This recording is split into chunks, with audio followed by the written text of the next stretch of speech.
Welcome to the Top Gear test track. We're going to take a look at a bunch of cars that didn't quite make it into the main show, and we're going to pit them head to head to see which one puts down the fastest lap. We're talking super SUVs, hot hatches, sports cars, old versus new, fast estates, retro electrics, nothing's off limits. First, I give them a quick test drive, then our resident racing driver will set their definitive lap times once and for all.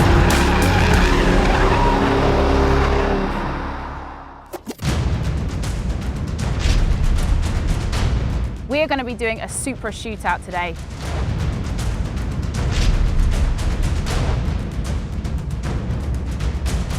This is going to be big.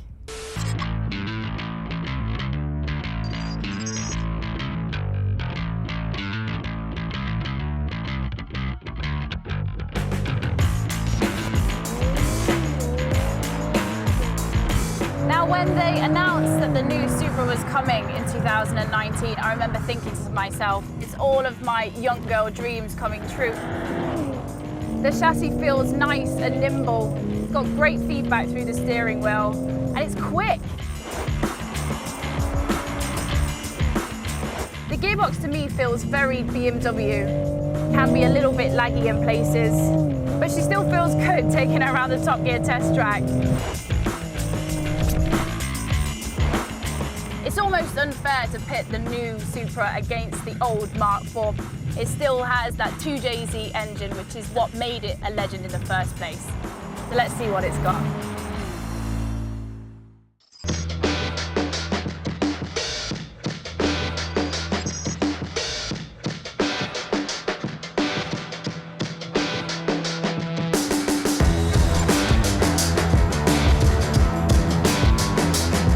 Wow, this is just little girl dreams, right? This was the tuner car legend. This is the 2JZ, the 6-cylinder 3-litre engine, which, you know, for years was considered one of the most ridiculous engines ever made. It was essentially Toyota's answer to Nissan's GTR RB26, and my goodness, has it stood the test of time.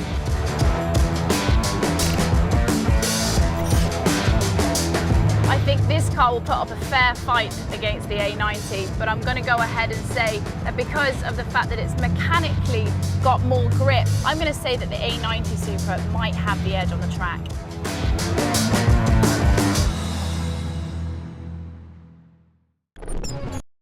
I have behind me the famous Top Gear leaderboard. Now guys, for my predictions, I feel the pressure with this one because you've got an absolute legend of the tuner car scene and a very hotly anticipated lap time with this GR Supra Pro. I think that the Pro is going to go up here, just simply because it's the latest, it's the greatest.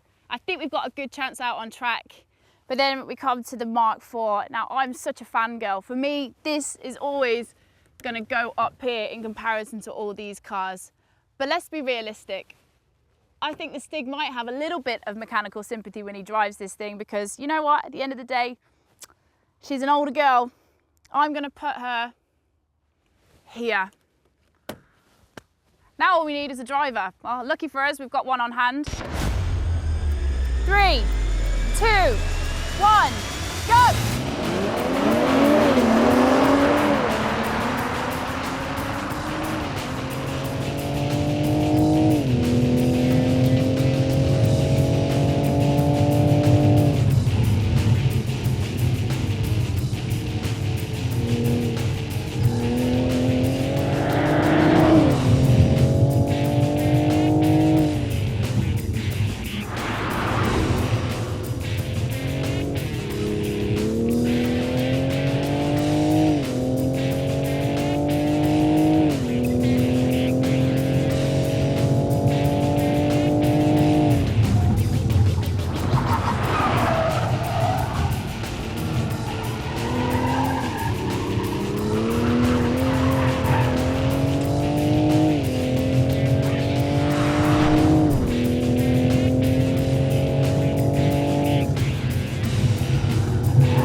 The lap times are in. Now, this is one that I just really wasn't sure about on the call, but let's look at it. Looking at all these cars here, I think that the GR Supra Pro had way more chance than the Z4M. It's just way more connected, it's more precise, and it felt faster. And as for the Mark IV, she was fast, but I'm not quite sure it's going to cut it with today's technology. Let's see what the producers have for me. Interesting. Oh, so close, guys, so close. So the Supra A90, that is the new Supra Pro, that has come in so close, 123.2. So I was so near to that. That actually comes in just below here. Oh, it's all about those tenths of a second. That's where it makes or breaks this challenge.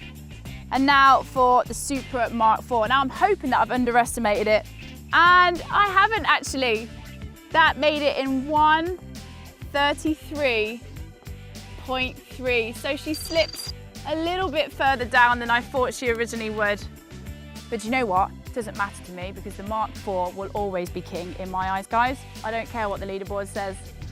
Well, that's it for this episode. We're going to be testing a whole host of different cars out on Stig's garage. Make sure you join us next time. I'll see you there.